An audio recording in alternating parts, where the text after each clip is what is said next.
Joining me now from Capitol Hill is Senator Patty Murray of Washington, the third-ranking member of Senate Democratic leadership. Senator, thank you very much for being here. I just heard you a moment ago in your news conference with other members of leadership, and you're talking about trying to bring the WHPA, the Women's Health Protection Act, into debate. And there's a question of whether you can get it into debate. Do you think, because Manchin has said in the past that he wouldn't be for it, do you think you could get Susan Collins and Senator Murkowski to say yes to debating this?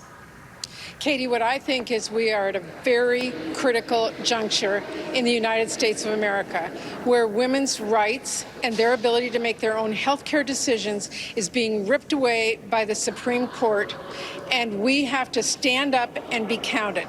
And I believe the United States Senate needs to have every senator stand up and say whether or not they believe that we should codify Roe into law so that women's reproductive rights, their freedom, their health care choices, their economic choices are not taken away from them. Do I think we have the votes today? No. But I think voters have a right to know how we stand, and I challenge Americans across the country to stand up, be counted in the November elections, so we have a pro-choice Senate and a pro-choice House and can codify Roe v. Wade so we are not at the whims of this Supreme Court. Has this now become the #1 issue for you for the midterm? Should this be the #1 issue for Democrats?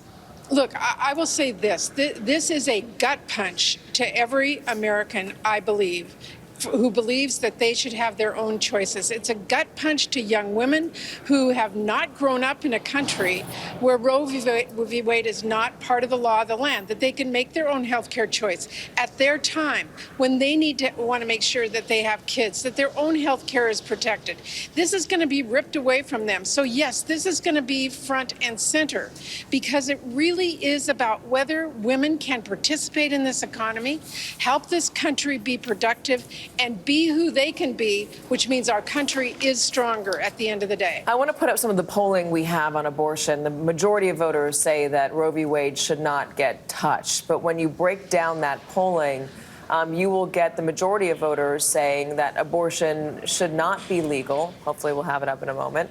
Abortion should not be legal after the first trimester. In the second trimester, the majority of voters say it should not be legal. So are you sensitive to public opinion there if there is an argument about any bill that might come before Congress? I think throughout my time in the Senate, I have spoken up in support of Roe v. Wade, which is very clear in our precedent and in our law that when a woman is pregnant and chooses to have an abortion, whether it's because of rape or incest, because of economic conditions, because of health care decisions, that she and her doctor and her family and her religion will be the ones who are consulted, not extreme Republican politicians who want to make this about a few days or a few weeks. That's not what this is about. This is about women being able to make that decision under the law of Roe v. Wade that has stood in the test of time for decades now. What do you think should happen to the person who leaked this document?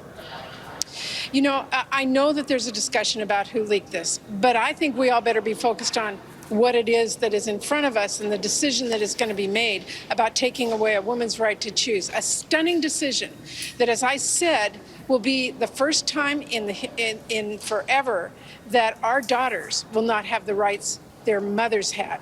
That's appalling to me. All right. Well, Patty Murray, a lot happening today. Thank you very much for joining us. We appreciate it. Thank you.